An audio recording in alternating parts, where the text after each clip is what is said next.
Hello and welcome to a new She Clicks webinar. Tonight we're going to be hearing from Fabrizia Costa, who's going to talk to us about colour management. As usual, I'm going to keep an eye on Facebook. So if you have any questions, you want to make any comments, please make them as comments in the box below the video. And then I will relay them to Fab, who hopefully will be able to answer them. So Fabrizia, thank you very much for joining us today. Thank you for inviting me. It's quite exciting because normally I do a lot of lessons and things and courses on business. That's what I'm. So to do a techie nerdy thing is quite fun. I don't often do. I do it, you know, but not like. Well, you came recommended. I came recommended. That's good. By Graphy Studio as a techie nerdy color management type person. So. Well, maybe my files are okay, and they they take that as proof that I know what I'm doing. You know, but there are a few things that I learned, you know, because there are so many settings and things to tweak, and I'm not a nerdy person, so I really am not into, you know, I don't read the manuals until I really have to. When you really can't find that button, then I go and Google it. Yeah. But I don't really kind of go and learn everything that the camera does and stuff. As long as it does what I need it to do, I don't need to know everything. But then, you know, as you go along, you realize that there are some things that are really important. And color in photography is pretty important.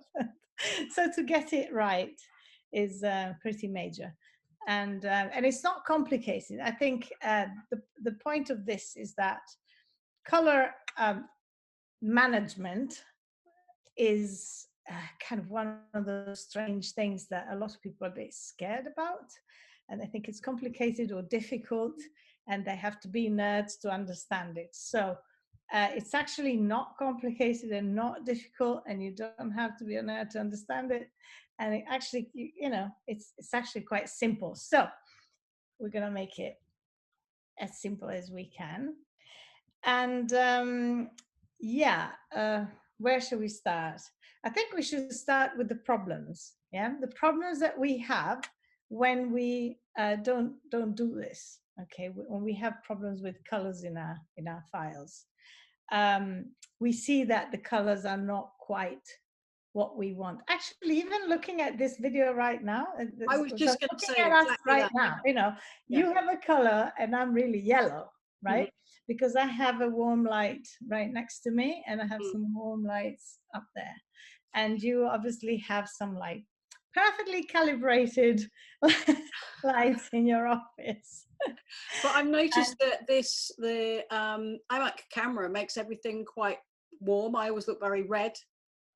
So it's, you know, there's definitely stuff going on and you can't adjust it. Yeah. So, you know, every camera. So obviously these things, this webinar has not been color managed properly. We did it on purpose so that you would understand things better. How clever we are. So anyways, yeah, so what happens is that colors are not quite what you want. They can be too warm, too cold, they can be too yellow, too magenta. We don't say red, you know, we say magenta, and too blue or cyan, or too green. And I have, actually, I don't have that many slides and things to show, but if I can share my screen just quickly, I could, where is it? Sorry. Oh, Lightroom. Is it going to come up? Oh, it's in my dock. Obviously not. So I'm going to share this for a minute. Can you see it? Not yet. It says we're seeing your screen, but it's just blank at the moment. Share is paused. Bring your shared window to the front. Yes, it is. Resume share. It's not working. Oh, well. I'm not sure what's going on there because it worked when we tested the other day. Problems from the beginning here, haven't we? But the sharing worked when we did it the other day, didn't it? When we were. Okay, let's stop the share and try again, shall we? Okay. I just have a photo, maybe because it was in the dock, and and I brought it out. And Oh, there we go. oh, there we go. Okay, so this is the picture that we used for the, for the webinar. So I use this again because when I shot this photo, it was, if I can bring this forward, it was like this. And I don't know if over a shared screen you can see the difference. Can you see the difference between this? Yes, definitely. And that? Okay, that's a bit lighter, but the problem is that is a lot warmer. Yeah. And what happens is that her face is sort of all muddy a bit. So when I color corrected it and got my whites right, actually I got the color of her eyes right, which was very important. And so this is what the picture should have been. So when it came out of the camera, it was like that. And you think like, that's okay. Some people like it warmer. It just wasn't bad. This was a window light. So, but I could get it right, and I could get the blue of her eyes to stand out a lot more when I actually managed to get the color right as it should be. Mm-hmm. And then I tried to, just to show you, to make it a little bit greener, a little bit redder.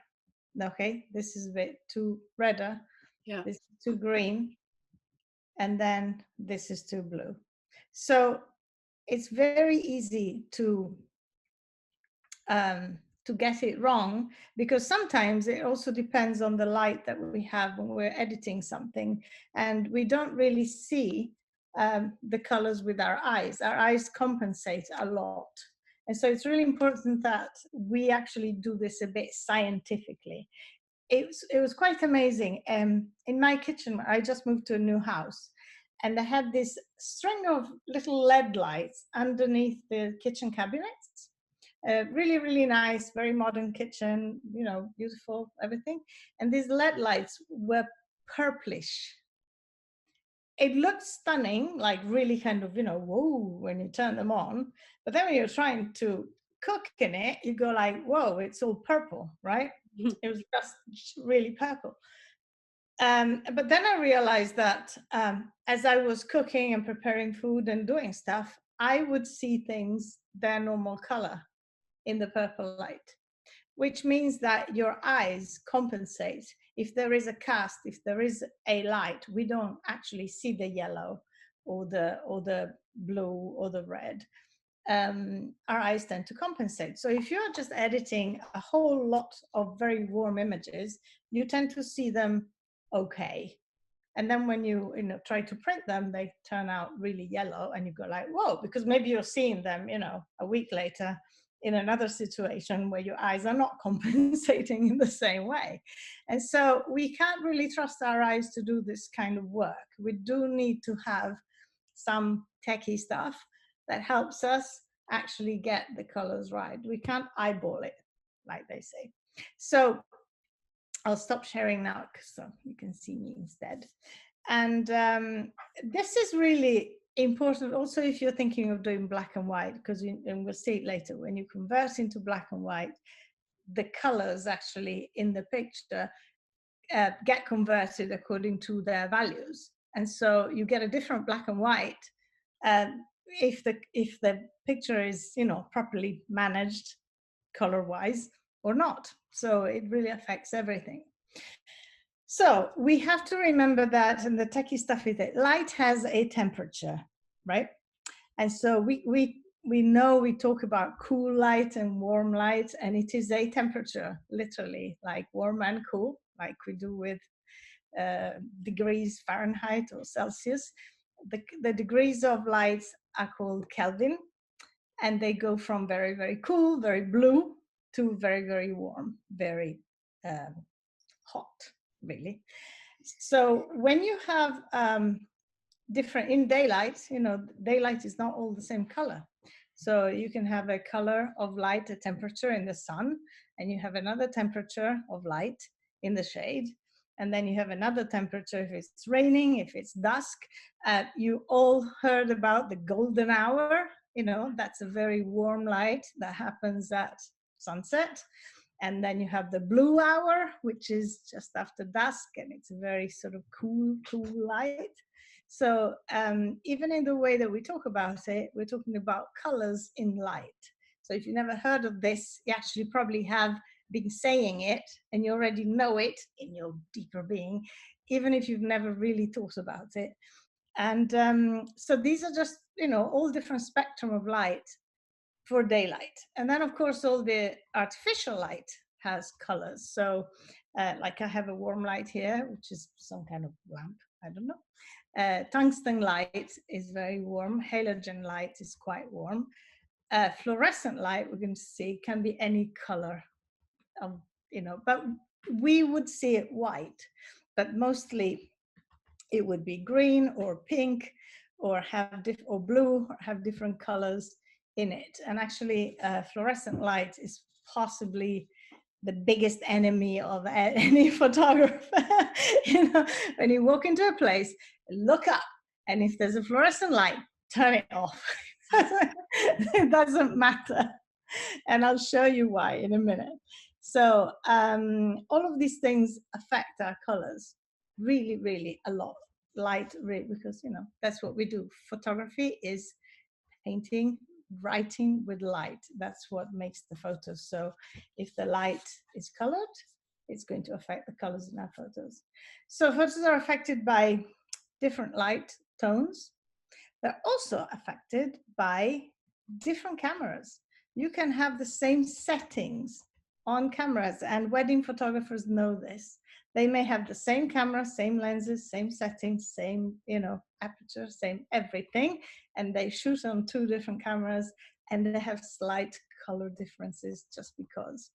And then, of course, if you have different makes of cameras, Nikons will do slightly different colors from Canons and Fujis and Sonys, and Nikons and Sonys are quite similar, but there's always a difference between cameras.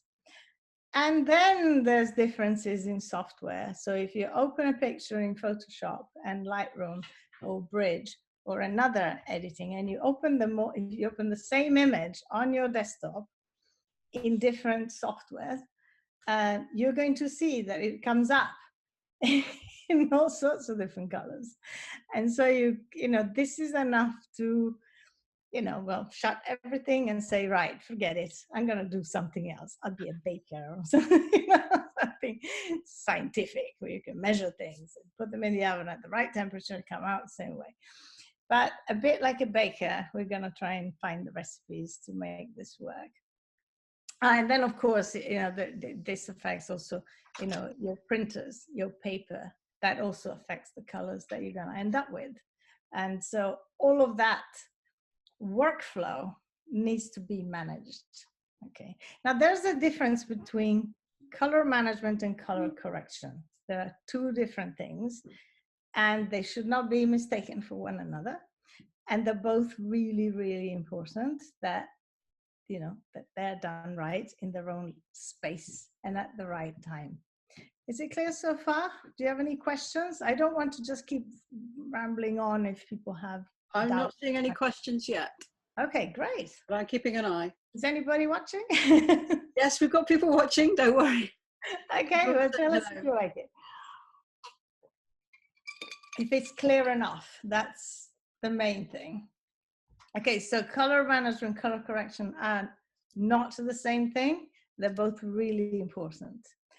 And they're not difficult, and they're not too nerdy, okay? I will never stop saying that. Right, we'll start with color management. Color management is not done on the file. It's not done on the photo. It's something that you do before you shoot and as you work on it. So you do need to keep, this is very, very vital to make sure that your colors are consistent everywhere. And so that you get the right color at the beginning, and then it keeps being the right color all the way to your print, which is what we want, really. So we need to set some things in the camera. We need to set some things in our software, in our monitors, and then in our printers. It is part of our workflow, but the good news is that you kind of set it up once and that's it, pretty much done. So once you know what to do, It doesn't take very long, and then you can just get it done. So the first thing is you set in your camera, you need to set something called the color space. And that is the color space, exactly. It says what it says on the tin, that you're going to be working in. Now, what's the color space? And I don't know if you've ever heard of sRGB, Adobe RGB. Have you? Yes, I have. I'm glad you have. I'm sure some other people have spotted it in the menus of their cameras. Right. In the menus of your camera, I'm going to share my, here it is, screen again. You have a setting, and it asks you what color space do you want to work in. Now, this is a really bad, but anyway, can you see it? Yes, it's a little pixelated, but we can see the the lines. It's a bit pixelated because I didn't have one that was really clear. And so I downloaded this while I was on the train, and it's not the best thing now, actually, because it's supposed to be 1:1. It's a bit smaller. Is it still visible? Maybe a bit better or worse? I don't know. Anyway, I'm going to go around it with this, and you can see it. So this is the color that the human eye can see, right? Nothing matches our eyes, pretty much. Human eye can see billions, gazillions of colors, and do all sorts of things with them. But of course, cameras, you know, they have limitations, but of course, as we have gone on with technology, they've done incredible progress in making progress in what cameras can capture and what they can render. So if you look at the green line, which is around here, it's quite similar to the pink line, which is something else. I'll tell you later. This green line is the space called sRGB. So if you're working in sRGB, you are basically working within this triangle of colors, right? Which is quite limited compared to the whole thing.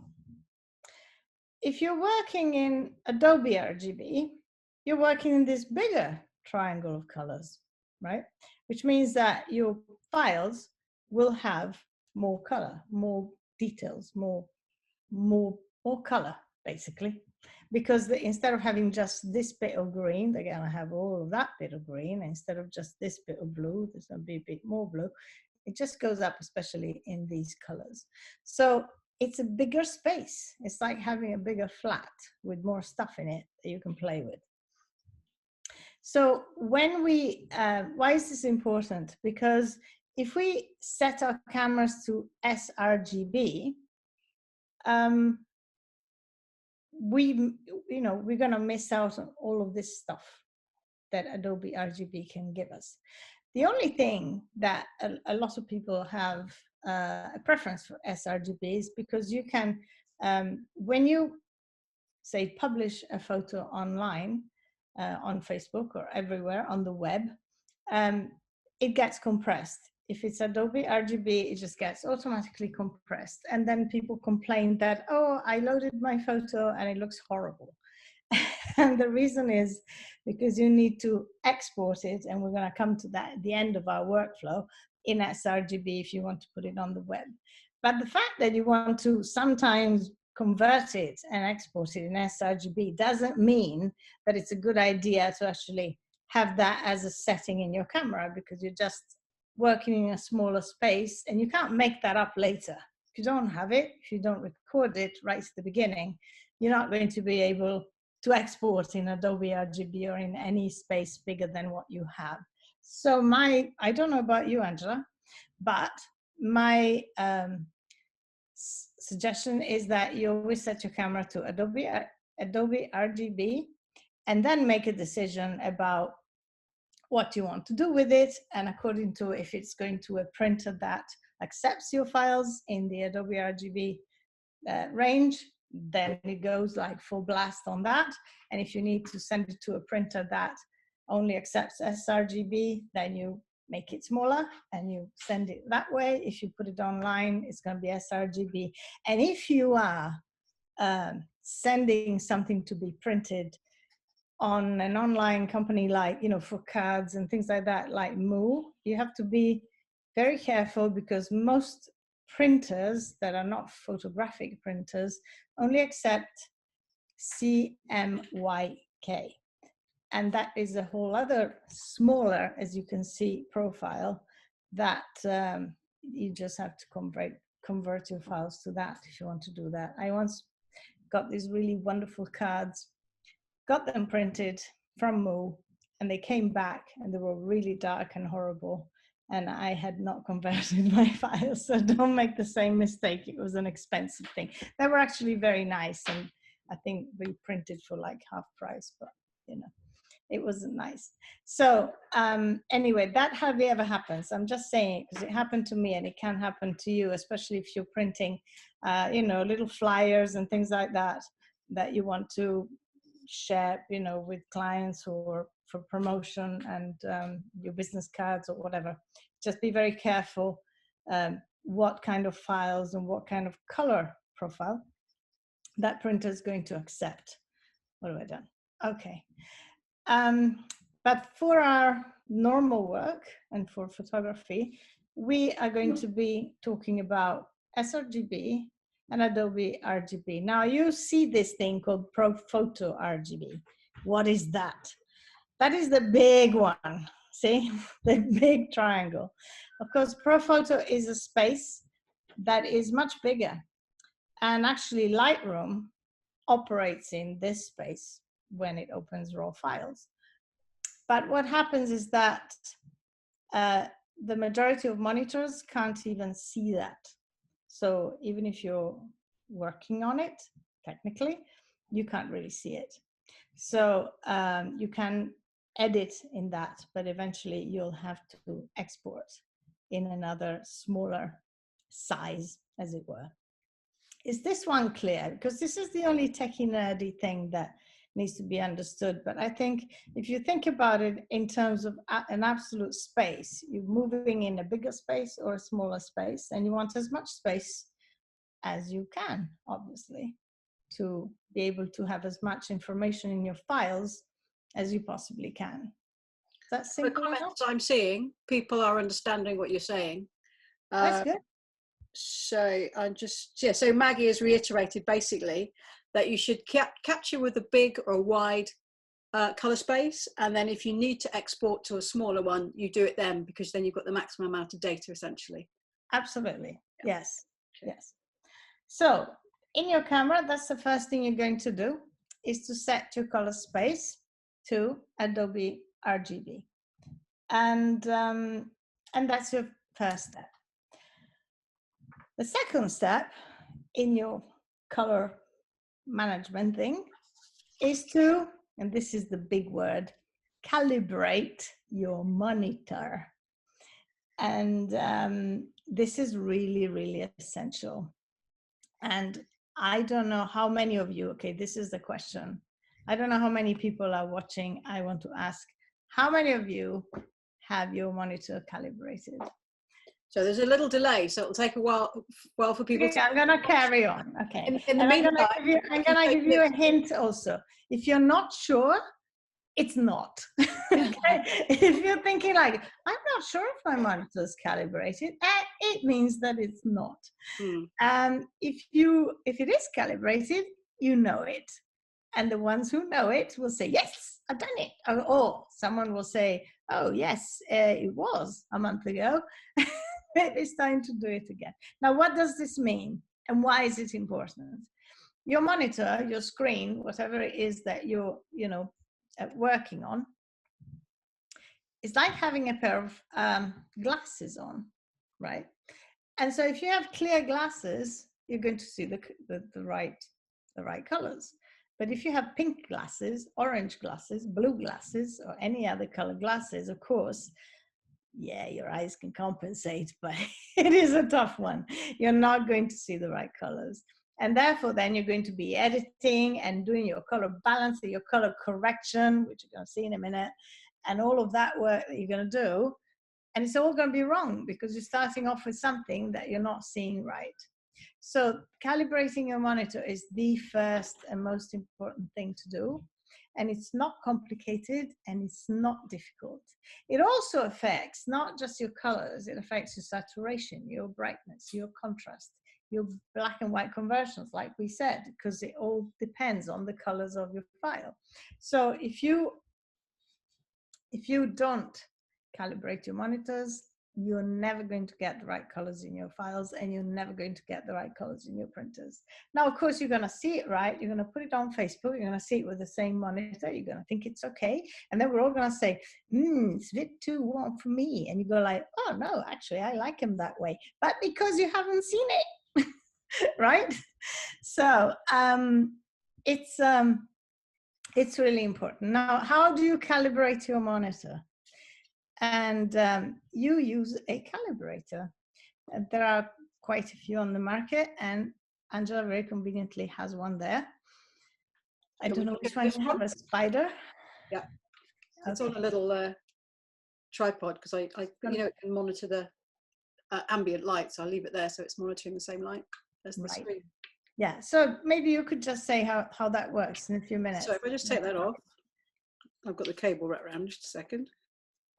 So obviously you install some software, and then when you decide you want to calibrate your screen, this bit goes on, an area appears, it looks like a cycle saddle shape appears on your screen. You put that over that, and that's a counterweight that hangs down the back. And then basically your computer goes through a whole cycle of showing different colors, and the calibrator measures them and compares them with the figures that they should be seeing. And then at the end of that, it says, okay, this is what you're seeing. This is what you should see. Do you want me to correct it? And you go, yes. So that's it in a nutshell, I think. And if you do that once a month, I'd say it's all right. How often do you do it? Well, just before I started this webinar, it popped up and said you haven't calibrated for a month. So yeah, I need to do it. Some monitors that you can buy, because of course the quality of the monitor is also really important. And to me, it's the best money spent in your life. Okay, I say that because your eyes are worth more than any camera and any lens that you're going to spend money on. And to actually be editing on an Apple, an iMac, or whatever it is that you have, and not on a professional monitor, means that your eyes are going to suffer a lot. And I see it myself, because right now I'm still unpacking boxes. I still don't have my monitor set up, and I'm often editing and just working on my laptop, which is, you know, state-of-the-art retina display, whatever, all this stuff. It's not like there is no comparison. There is no comparison. My eyes are unhappy a lot of the time. So if you want to give yourself a gift for life, also because a good monitor lasts a very long time, I would say consider this. It's almost Christmas. Get the spider, and then say, by the way, hubby, I also need the thing that goes with the spider. And we'll just add on the monitor. And actually you can get monitors that self-calibrate. I have one of those because I'm lazy. And so you just program it, and every week on Friday morning, it kind of, when you turn it on, this thing calibrates, and then, you know, it's done. But using the external calibrators is really, really easy. They're not very expensive. Again, that is an essential expense, an essential thing to buy. These things cost much less than cameras and lenses. We're all so happy and eager to buy a new lens and to buy a new camera. But really, this is the stuff that we need to work with every single day. And it affects the quality of our work more than the camera. And it also affects our health, and our eyes are our most precious things. So I am a big advocate for looking after your eyes, because we do a job that, you know, we have hours in front of the screen, and we need to treat ourselves. I learned this actually from a taxi driver in Munich a long time ago. I landed at the airport and I took this taxi. Hanover, not Munich, Hanover, anyway, Germany. And he had this state-of-the-art Mercedes. I mean, absolutely rocking car, like, you know. So you go in dark car, you go in, you don't know what to expect, and then inside is like the I don't know, the 100,000, I don't know, Mercedes, whatever. And I say, wow, this is a really nice car. And he says, you know what? I spent 8 to 10 hours a day in this car, 5 days a week. And I thought I'd get the best. Otherwise, I'm not going to live long with a good back. I went, you're absolutely right. And that stayed with me. And this is exactly the same thing to think about when we think about monitors, right? Yeah. Having my little. So just before you move on, Loic has said she doesn't understand why the monitor changes after calibration. It sets, well, the monitor will show colors, and of course it is a setting inside the monitor to show a certain brightness, the reds in a certain way, the blues in a certain way, how much of any color is actually going to come to you. In a way, if you take your TV and you take your TV, what is it, remote control, you're going to have a menu where you can actually set colors on your TV, and you can do it yourself. And you don't have a calibrator for that. Well, maybe the new ones do, and maybe you can do it on the TV as well. I'm not sure. Actually, yeah, you can projectors and things. If you have a Spider, X-Right's the other company, or there's other companies, but you can also, if you have a projector, when you're showing your clients maybe on a screen, you can calibrate that. So everybody sees colors consistently. But you can change the settings of the software of any screen to change the colors. You can have more contrast, less contrast, more brightness. You can do it on your TV. Now, the way this does it is it does it automatically, and it does it in a way that is perfect, because we cannot do it perfectly because our eyes cannot see this stuff. So it's the software inside talking to itself, checking itself out, and then going, some of the blues have gone off, some of the reds have gone off, because it's like a piano tuning. Same thing, you tune a piano, and after 6 months, a year at the most, you need to do it again, because it's kind of, goes off, goes a little bit off kilter. So the more you use it, the more you need to calibrate. So basically the software, the calibration software, say it knows what figures should be applied to a green square that it's measuring. And if it sees something else, it knows it needs correcting. Yeah, and that's some yellow in this. Measuring what the screen there's is some blue showing. in this green. There's some yellow in this. This green is not the exact. Yeah. And it'll see. So hopefully that's explained it now. Yeah. But if anyone still doesn't quite follow, then obviously just meant to say.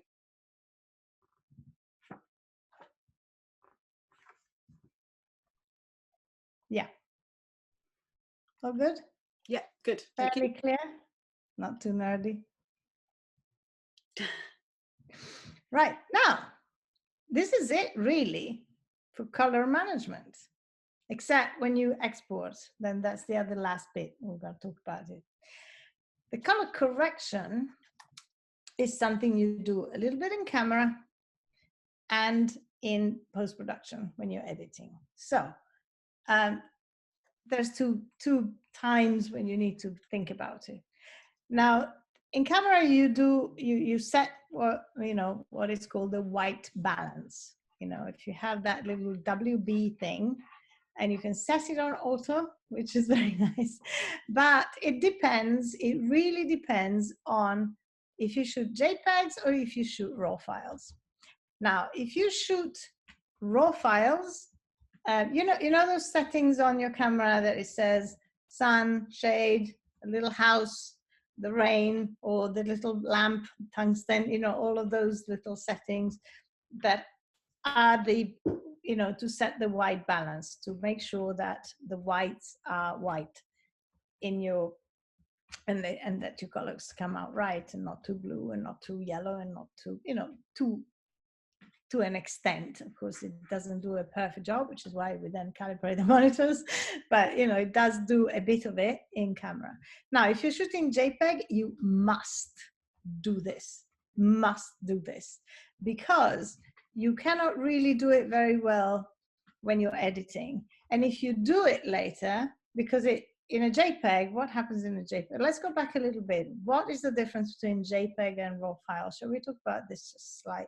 Because that's also, it's nothing to do with color, but it is important, and it does make a difference when you're trying to do this in camera. So a RAW file is just a collection of data. It's the most data that you can get when you click the shutter. The pixels, you know, they get all the data, and they don't do anything with it. It's just the data. I've taken this data, I haven't touched it, and I give it to you. That's what the camera does. A JPEG is a microwave. So it's gonna take the data, and then it's gonna say, I wonder how she likes it. I think I'll cook it this way. And then it cooks it a bit to make it look nice, gives it a bit of balance, gives it a bit of color, gives it a bit of contrast and brightness, and puts the whites and the darks and the blacks and the shadows kind of here and there a bit to make the nicest thing that it can make. And then it gives it to you all wrapped up and packaged and ready cooked. Okay? So this is the difference. I do not like food. You know, I talk about food a lot. It's dinner time too. But anyway, so this is the difference between RAW and JPEG. And this is the reason why I always say shoot RAW. Because if there's any problems with your file, if it's a bit overexposed, underexposed, you can white balance off the charts, anything, you can really do a lot of work on it without hurting it, without destroying it. You can save 2, 3 f-stops, 4 f-stops, you know, crazy light problems if you have a RAW file.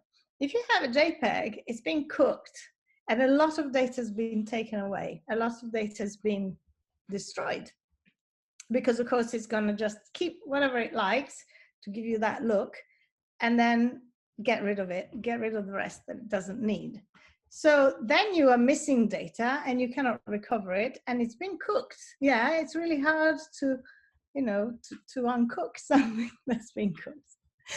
So shooting JPEGs is faster, you get more on your memory card, but you know, space now is cheap. Hard drives are not so expensive. They're big, they hold a lot, and we can work with bigger files without too much fuss. So to actually shoot JPEG is very amateurish, and it does limit you in what you can do afterwards. Also, because it cooks, you need to decide about the white balance at the beginning, and you need to be careful to say, okay, it is sunny now, it is shady now, it is, because otherwise you're gonna get all sorts of weird colors in your files. And if you do it afterwards, it really destroys the file. It is destructive to the file. You're gonna end up with a very much lower quality file, and therefore a much lower quality print, if you want to print. But anyway, a worse photo. Well, if you shoot a RAW file, if you mess it up, you can always, well, unless it's really blown, you know, most of the times you can fix. Like I say, RAW covers a multitude of sins. You can really fix a lot of things in post-production. So that's my argument for RAW files. And that's why if you shoot a RAW file, if you set those white balancing things in the camera, it only affects your preview, because your preview is like a JPEG. It just makes it look decent, because the RAW file, if you shoot RAW, you know, is very flat. Sometimes it has very little contrast. It's not very nice to look at when you get it out of your camera. Sometimes it's worse, right? Because it just gives you the option to do whatever you want with it. While the JPEG comes out looking good already. And so the preview on the back of your camera is a bit like the JPEG that you would get if you shot JPEG. So if you set it if you set that white balance thingamies, shades on, whatever, it will affect your preview, but it will not affect your file. So your raw file is going to come out exactly the same way, whether you have your white balance on auto or on whatever else. Okay, which is good, because if you're lazy, you don't need to worry about it. Any questions? Yes, we have a couple of questions. Actually, Abby asked a little while ago, does color profile matter if you're only shooting raw files? And I think, again, it only really affects your preview, doesn't it? Because raw files don't have a color profile. Well, color profile to me is the Adobe RGB or the sRGB. It does affect. So your raw file will still be in that space because your camera is set to that. My understanding, to be honest, was that it didn't, that raw files have no color profile until they're actually processed. Okay. So, but okay. I don't know everything. Okay, never mind. But you know, if you have your camera set to Adobe RGB, you can't go wrong. No, well, that's it. I mean, that's the widest one. So if you set it to that, then if you I think raw files, they're just raw. They have everything. You're absolutely right. Yeah. So, and then somebody has asked this question, and it has been answered by somebody else. Tracy asked, does the room decor, as in the color, affect your monitor and also your calibration? Yes. So if you are in a room, hers is orange, apparently. If you have a red wall, or if you had yellow curtains, or if you have colors in that room, ideally, they say you should edit in an 18% gray room. We're going to talk about why. But you know, if you are, unless you have a studio dedicated to that, I work from home, didn't really want to, you know, color my room in gray. So white walls are good, and you just need to make sure that there is no color, or that your curtains are not colored, so that the light coming in doesn't affect what you see. Because anyway, this is what you see. And most monitors, proper monitors, they come with a hood. They have a thing on top which actually prevents the light from hitting the screen. So if there is a light around, it doesn't go on the screen, and you actually see what the screen is telling you and not what the light is affecting. And again, like, you use your calibrator to monitor the ambient light, so if it changes, it also affects your monitor. What's really interesting about that, actually, as well, is because that monitors the brightness of the light, and it tries to get you to pull your brightness to a specific level, and actually it really wants it to be quite gloomy. Yes. Yeah. So so that if it's too bright, then you're gonna be brightening a lot, and the brightness is also really important. So but it seems, as we saying it, it feels like, oh God, am I ever gonna get a picture right now? And actually, it is simpler once you have it set up. It actually works. And anyway, it's not a fine science. I mean, in the end, what happens is that when you set up for the printing, then that same profile, that same thing goes out with your file, and your printers will, make sure that it works. And that we'll talk about printing in a minute. But to make sure that you get the right color balance and you're shooting raw, how do we do it? Right? Because, with the JPEGs, we can set it in the camera and it does help. With RAW, if it doesn't affect it, how are you going to get the right colors? When in post, you have all the data, but then where is your plumb line? Where is something that you can relate to make sure that that white is white and that your white balance is right? We use a thing called a color checker. And actually, I got a funny little slide for you before she shows you that I found. I got, I don't know if you've seen the John Lewis commercial. And Oh, I was looking at the making of the John Lewis commercial, and here they go. 2 or 3 times in the making of the John Lewis commercial, they have a gray panel and a color checker, which this is big. We don't necessarily use it as big as this, but I thought, I saw it and I thought, I'm going to screenshot it and share it with you. A color checker is exactly that. And now you have one to show because mine's yeah, I've got a small one here. So this is the color it's checker. portable. Yeah, so it's kind of strange, stiff thing. So you can prop it up in places if you want. This is the newer version as well, because it's got, the original one oddly didn't have a grey card. Yes. So this has got a grey card and then also the colors white there. So okay. So when you have a color checker, what you do, how you use it, is to prop it up, or if it's somebody, if you're shooting somebody, that the person can hold it close to them. You want to have it in exactly the same light as whatever it is that you're shooting.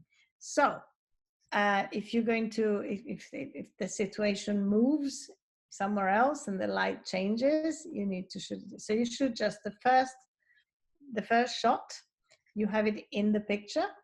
So then what you can do is you can go back to that shot and you can, this is a bit funny, and you can, you know, with that little, maybe we should show it. Let's see. Yes, I can show you. Let me share the screen again, because another funny thing that I did today, here we go, was to go and shoot a printer. And I didn't have a color checker, but this is to show you about fluorescent lights. Okay, I was in this, and I'm sorry, these are raw files just out the camera because I just downloaded them, so some are dark, and it was dark in there, and they had this fluorescent light to check the print. And these shots were done right one after the other. Look at this, and look at the difference in color. Look at that. This is a flicker. Of course, it didn't look like that. It looked like a white light. You know, that's what they use to check the prints. So it kept going white, green, bluish. Sorry. And again, if you see like the difference in the color of these is unbelievable. Now, what happens is, though, I know that this, I didn't have my gray card or color check or anything. Also, I was shooting everywhere, so I really did not have any way of doing this. But I know that this, because of what they do, is an 18% gray. So I can take this and stick it on there, and I know this is not hugely scientific, and this is going to be balanced. Because if you have a color checker, it'll do exactly the same thing. If I go to the next one, it's a little bit brighter, but it will balance it in the same way and have those whites are going to be the same shade. And if I do it on this one, again, it will sort it out. Now, you know, it's not as, for me, this was not so important to do. I only need one of these photos, but if you need to show a consistent thing, I would have to then do a bit of work to make sure that these files are all the same color. And the best way to do it is, if I had a color checker, it would have been a lot easier. And now I need to just pick exactly the same spot of gray in every single file and do it in the same way. But this is what a fluorescent light will do. Okay, now I just sorted them out. So it just goes from this to this, and you don't know it. So you're shooting a colored light thinking that it's white, and they are terrible, really terrible. And sometimes if you have more than one fluorescent light, you may have one at the end of the room that is green and another one is pink. And that is really, really difficult to balance that. And that if you can't do anything with it, you just go black and white. That's when we go black and white. At least is that, I don't know what you do, but sometimes I just go like, ah, this is black and Just white. easier. Yeah, there's nothing you can do about it. So be very careful with artificial lights, and be careful because all of those, a lot of them you don't see and they look like, but they're fluorescent. All those energy saving lights, most of them are really pink, magenta there, and the tubes up top, they're usually pink or green. And so, yeah, it's a disaster, and I hate them. The printer was using one to check. It looked like he was checking the print. Yeah, they actually, what happens is that is a white light, because they see it is a white light. I think the flicker is because I'm photographing it, and so it's stopping the flicker. Oh, yeah. So it's not. But actually, it is a white light for them, for their eyes to see. So it's balanced, but yeah, it's a problem when you do photography. It's you know, people don't think about it, but that's what happens. So, and a color checker really helps. That's another nice Christmas present. If you don't have it, and if you can't carry it, I always have in my bag an 18% gray card, and you just, you know, pull that out. It's just a piece of cardboard. It's a plastic thing that you can get anywhere, and you can always have that. So that helps. And of course, a raw file will give you a lot more control than a JPEG, and so it's worth doing. And you can use it in, you know, it really takes a second to shoot a picture with a color checker there, and it's just a habit. And then you just say, hold this for a minute, okay, fine, and then you do your shoot, and you shoot your model, or you shoot your family, or whatever. And if you go into another room, or if you turn around and do another light, just stick it there, make sure that one of your shots has it, and then you calibrate all of the other shots on that. And you find it saves you so many headaches and so much time in editing. And then if you have a series, like for instance, how many times you have different photos taken, maybe, you know, family, when you shoot families, or and you're making an album and you want 4 or 5 photos of the same scene on the same page, and they're not quite right. One is a bit warmer, one is not so warm, one is a bit yellow, and then you're trying to fit, you know, you don't really see that until you're doing the layout. And then when you see the layout, you go like, oh my God, I need to go back into Lightroom or whatever, and so, because that's too warm, I need to cool it down, and then it's all, you know, isn't that right? Yeah. Yeah, that's where we all come from. We've all done it. So if you're doing it, if it happens, don't feel bad about yourself. It's just we've all done it. And then you learn the hard way, don't you? Anyway. So, any other questions? Is everything clear? I think we're doing quite well. I haven't seen any more questions. At the end of it now. Checking something. Yes, I was going to say, somebody's actually just brought this up. I spoke to Datacolor about whether we could get a discount on the Spider X for people. And they said they couldn't do it because it's so close to Black Friday, which means they've got some really good Black Friday deals. I also spoke to X-Rite about getting discounts on the color checker. Where is it? The color checker passport. And they said we could get a 25% discount. So I just need to let them know, and because I wanted to sort of give the maximum amount of time that this webinar has happened, and I'll be able to post that code, and everyone who wants one will be able to get 25% off a color checker. Really good. So that's nice. And if mine doesn't pop out of the box soon, I might just get one. Yeah. Take advantage of this. Yes, these are definitely things that you really, really want to do. It's not difficult, it's not complicated. What about it? So it's okay, when you shoot raw, JPEG, different, white balance, I got that.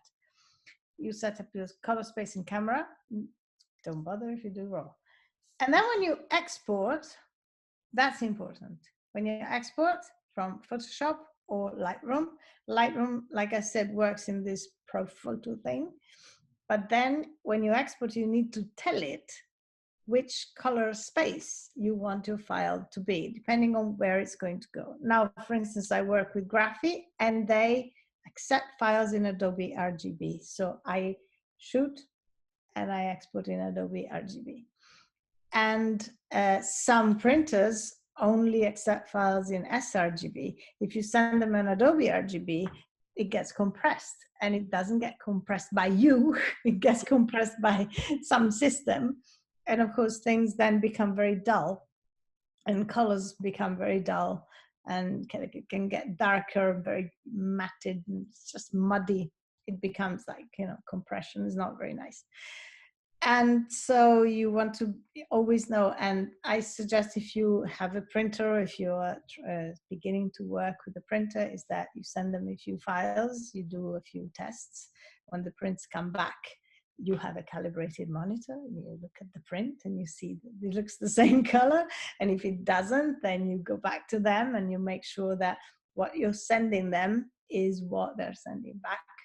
And to make sure that you're sending files that are in their system accepted and that they can work with in the best way.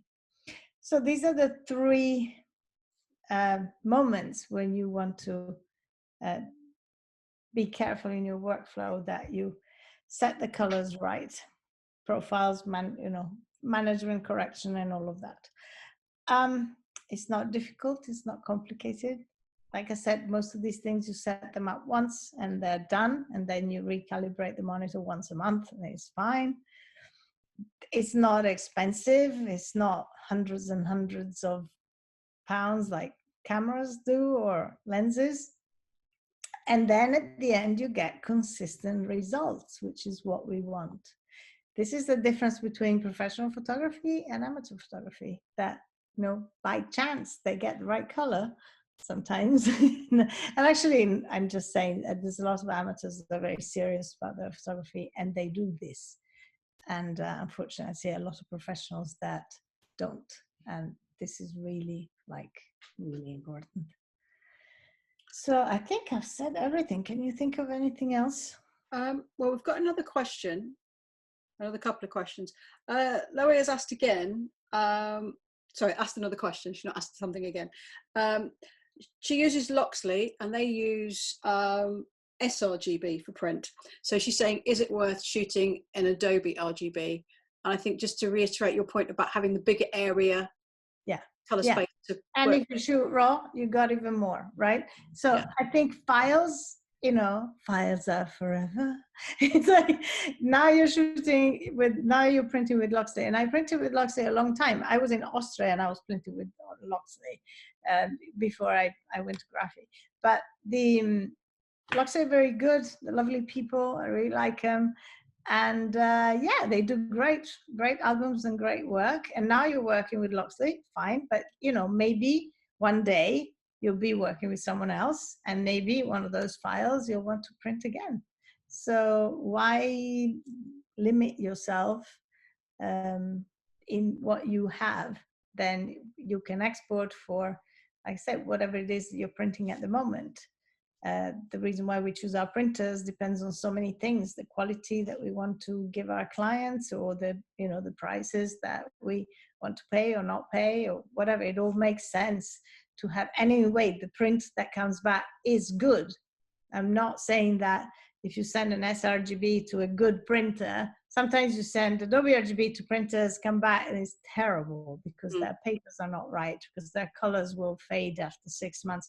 There's a couple of, I saw some horror stories just the other week about a printer in Italy, and then it's very, very popular and it's cheaper and people print there. And then, a year later, clients come back and go like, what's this? All the photos are faded away, gone green, yellow, blue. It's like ridiculous. So it's not so much what profiles they accept or not. It's the quality of what they give back to you. And if that's what you want, that's fine. But I think keep a better file, because you never know. Mm-hmm. And you may want to reprint that some other time in a different way. And I mean, what you're saying about printers is quite interesting, because sometimes a printer will get a file and they'll look at it and they'll think that's not right, and they may tweak it and they might make it more vibrant, and it's possible that that is what the photographer really wanted, and they didn't, you know, they haven't got a very well calibrated screen perhaps, so that's what they wanted. But there are other times when actually they get it wrong and they tweak it and it's not what the photographer wanted. But over time, if you go to, you know, a good lab, you can develop a relationship with them, and they will know, oh no, this person, their screen is calibrated, they send us what they want. And you can, you know, you develop a relationship with them. Yes, exactly. That's why I said, send off some things, start working with them, get some prints back, do some tests. And so then you'll see that what you send and what comes back, do they change it? Do they tweak it? Or do they print it differently? You know, does it come back the way you want it? And if not, you can talk to them and say, you know, did you do anything to this file? Is this how it comes back? 'Cause it's not the same as I sent you. And they may say, oh, well, we thought it lacked a bit of contrast. And you go like, no, it was a vintage thing. Yeah. Anyway, so. Okay. Denise Newton has asked, is using auto white balance okay? Yeah, I use it all the time. Is that bad? I don't think so. I am the laziest photographer you're ever going to come across. If you're shooting raw, it doesn't really matter. It doesn't matter that much. Yeah, but it doesn't matter. I always think, some people get very worked up about getting everything right in camera, and I think it is worth trying to do that sometimes, because you get a better idea whether you're getting what you want. So for example, if I think, oh, this scene will look great in black and white, I often switch to black and white mode. I capture a raw file so it's got the color, but I shoot in black and white so I actually see what it's going to look like, and I find it easier to visualize. And I think it's the same with white balance. You know, you're seeing what you're going to get. You're seeing what you're going to get, and it's easier to understand, because then when you open it all up and it goes, oh, it was all blue. Okay, well, you can just reset it. It's fine. Okay. Right. Someone. And then, of course, when you do black and white, you know, you can go and change the colors. Yeah. Right. So someone who's, I can only see a certain number of questions at a time, and I made a note and I've lost their name. They just said color settings between Lightroom and Photoshop, and I'm not really sure. So if you asked that question, or if you made that statement, perhaps you could come back and ask. I think in Photoshop, and I don't use Photoshop, so I'm not an expert, but I think Photoshop will open a file in the color space that it's been shot in. Lightroom always works in Pro Photo thing, and then exports as, you know, Pro Photo RGB, and then exports in whatever it is that you want it to export in. Both of them do, they ask you, I think. But I think Photoshop tends to work and save and do everything in whatever space you have given it to start with. So okay, I think that's the big difference. Someone's asked for a little bit of information about self-calibrating monitors. Right, self-calibrating monitors. I don't know how many companies do them. I know ASO does them, because that's what I have. And if you're going to buy yourself a monitor, and if you want to really, really be nice to yourself, get an ASO, because they are by far the best. There are other monitors that are very good. BenQ are good. Some Dells are good, and they cost a lot less. Mm-hmm. I don't know if they do self-calibrated monitors. Maybe BenQ does. So yeah, you need to have a look around and talk to them and see what you like and what you prefer. From my understanding with the ISO monitors where they have the self-calibrated, they just have basically a little spectrophotometer at the bottom, don't they? So the spectrophotometer is what thing that pops up, and then you get the little square of blue and red, and it says, don't look into. Oh, we've lost the Wi-Fi a little bit there.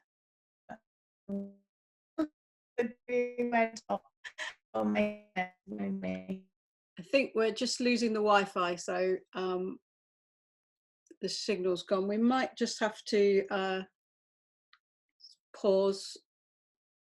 Yeah. So basically, with the calibrating monitors, they've got essentially what this has got in the bottom, You know, instead of having it separate and you can hang it on different things, because I could use this on a laptop, I could use this on an iMac here, or I could use it on a PC. You can switch it between different machines, where obviously if you get a self-calibrating monitor, it will only calibrate itself, but it's essentially doing the same thing.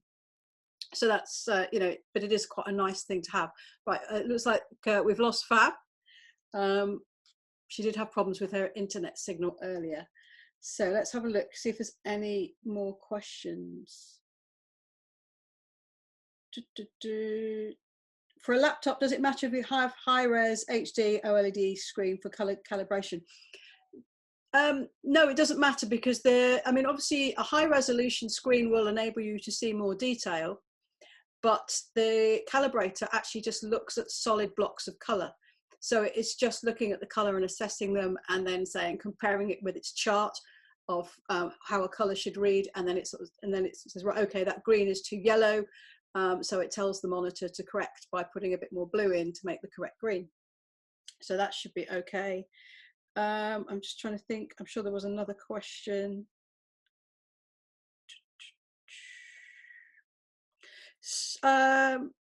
Alison, you asked about how often do you need to calibrate. I think you can set it up to do it as often as you want. If I try and do it on a monthly basis, because I don't find there's a huge shift with my computer screen. I've got an iMac at the moment, so I don't find that shifts very much. It's relatively new, but it's worth trying it. You could try doing it weekly, and if you notice, because you get to see a before and after calibration image. Oh, you're back. Hey. Hey. So I was just answering someone's question. Yeah, my internet went off. I'm trying to kind of balance you here. Let me see. My internet went off, so I'm doing this on my phone. Sorry, hold on a second. Okay. Just so that we could finish this at the last minute. No problem. So I was just answering a question about the frequency of monitoring, and I was saying you could, because you get to see a before and an after version of your screen, you could start trying it on a weekly basis, and if you don't see a shift, then you probably don't need to do it that often. If you go to monthly and you're seeing a dramatic shift, then maybe do it fortnightly or weekly or something. It's just a question of what you see. And someone else was asking if we have any recommendations about screens, monitors, but you've already done that. You said ISO. The NEC have some good ones. I haven't seen one for a while. BenQ are very good these days. Yeah. I would say those are the best and the best ones. So it really depends on budget and things. But, you know, bear in mind, and I always think this, you know, the more you spend, whatever it is. I had mine for a few years. A good monitor would last you at least 10 years, if not longer. Yeah. So, you know, if you're spending £1,000 on a monitor, it's £100 a year. Yeah. Spending 600 is £60. You know, it's a little bit more. It's not that much more. When the quality is twice as good, it is about your eyes. It really is about your health, you know. Yeah. So it's something that you really want to, you know, what is it? An extra pizza a couple of times, really, in a year? That's the difference, you know. So, well, I know, you know, sometimes it's not so easy to say, you know, shell out a lot of money right there and then, but we do shell out that kind of money on cameras and lenses all the time. Yeah. And really, this is like as important, if not more important. And you will never, that's the thing. You get a really good monitor, you will never regret it. Ever, ever, ever. You will always go like, best money I've ever spent. True? Yeah, I agree. Yeah. I suppose what you could do is, you know, if you're thinking about buying a monitor or a lens, maybe hold off on the lens. Yeah, exactly. Oh, absolutely. Because you can shoot with what you got. You know, you can shoot with an iPhone. And if you got a good monitor, you're going to get incredibly good files. Yeah. Yeah, good. So there was another question. Someone asked about what kind of light bulb or light would you use when sort of doing color correction or editing your images. And actually, I mean, you don't really want a great deal of light at all. It seems to me that you're almost better even at night having no light on or just very low light, and certainly not shining it on the screen. Yeah, you want a low light. You want a light that's not too warm, but it doesn't, especially if you have a monitor with a hood, doesn't really matter as long as it's just not, you know, shining on the screen. So I don't like to edit in complete darkness because I feel like I get mesmerized and go, Yeah, your eyes get and after a while, my eyes, even though, but it doesn't hurt your eyes if it's a good monitor. It does mess. It's a mess on like Mac screens because they're shiny. And it's, yeah, that really bothers me. But yeah, most of the time, just a low light, halogen, those eco halogen lights are good, no fluorescence, and they're fairly, you know, neutral. Yeah. Of course, you know, in a home, a white light is really cold because, you know, white sunlight is very, it's cold. You know, we use at night, we want a warm light. So, you know, there is a balance between having a good light and having a light you want to live with. So, but if you again, if you have a good monitor and don't shine the light on it, then it's not a problem. And then Larry again was asking about, well, she wants to ask you about the color correction that print labs tend to apply. But they shouldn't. But they can say we were just talking before about some do, because they look at your picture and they think, oh, you've made a mistake. But they should. You need to talk to them and say, you know, especially when you start working with them, you can say, look, I'm sending you 10 files. Send me back the prints as they are, right? So that you get exactly what they print out of your files. And then you can tell them yes, no, and you see the difference, what happens when they receive your files. Because if they tweak them, they'll tweak them one way one day and a bit differently another day. And really you want to make sure that, you know, what you want is what you get back. I just wonder actually if Larry might be thinking of the, you know, you can download a color profile or a profile from a lab. So it might be for a specific paper or a specific medium. You can download that, and then that allows you to soft proof your image. And you can see it in your Lightroom or Photoshop, I think, as well. In Lightroom, you can see that, you know, how that paper, how that profile will affect your files when you send it, and you can embed it in your file and send it so that you actually use that to, you know, yeah, you can do that as well. Or you can also, you know, I think now I tend to edit one way, and I know that if I'm going to print on fine art paper, I'm going to edit it a little bit. So, and if I'm going to print on a different paper, I'm going to, you know, you get the sense from it. You kind of do it creatively rather than, like I said, I'm not totally really nerdy. I don't care if it's scientifically correct. You just need, in the end file needs to feel right, you know. So once you have the assurance that what you were seeing is right and what you send to your printer is right and what they send back is what you've given them, then it's more like when I feel it's right, then that's it.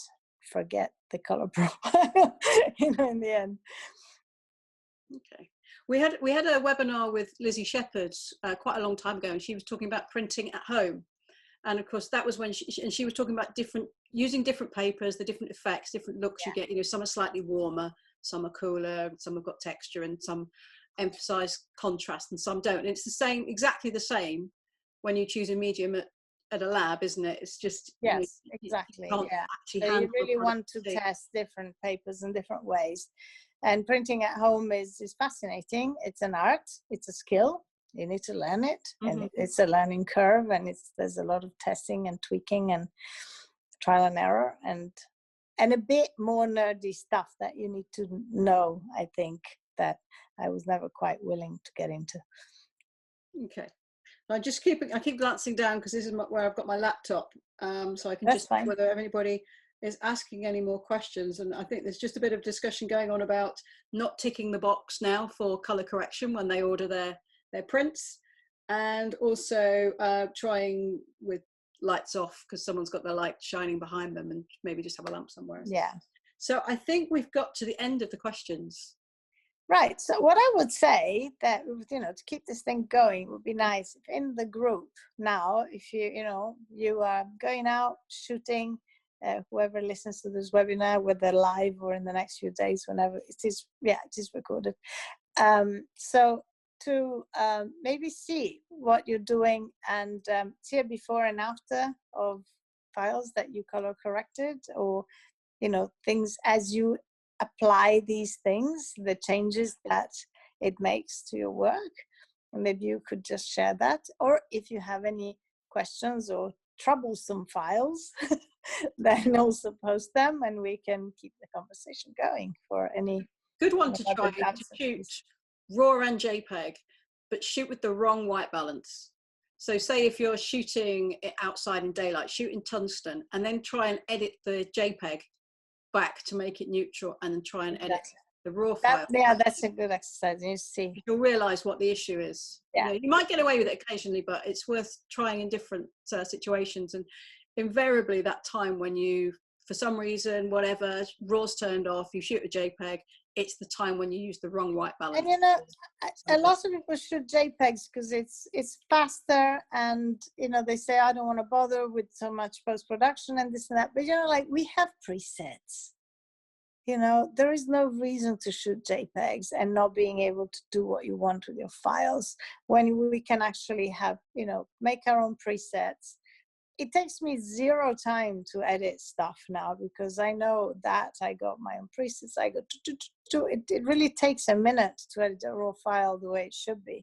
But if there's a problem, and especially if you're shooting for a client, and things happen. Things can happen, and that shot may be underexposed. That shot maybe have the whites blown out. That shot may have some weird streak of an alien spaceship that's just come through and you haven't seen it, or that flicker of a tungsten, of a fluorescent light, whatever it is. And you want to be able to save it, do it, make it right. Yeah, I always try and shoot alien spaceships in RAW. Never. Yeah, I do. Yeah, it's like, there's no other way. Okay, well, that's been really good. Thank you very much. Really interesting. I think there's a lot of discussion going on, so I think people have really enjoyed it and got quite a lot from it. So thank you very much. Thank you. This has been fun. And I'll see you again soon, because we're going to, I'm not going to say anything. Okay. Probably we're going to do something about something. Yeah, soon. We'll do that thing about the thing. Yeah, soon. keep an eye on us. Okay, thank you very much. Good evening. Bye. Bye.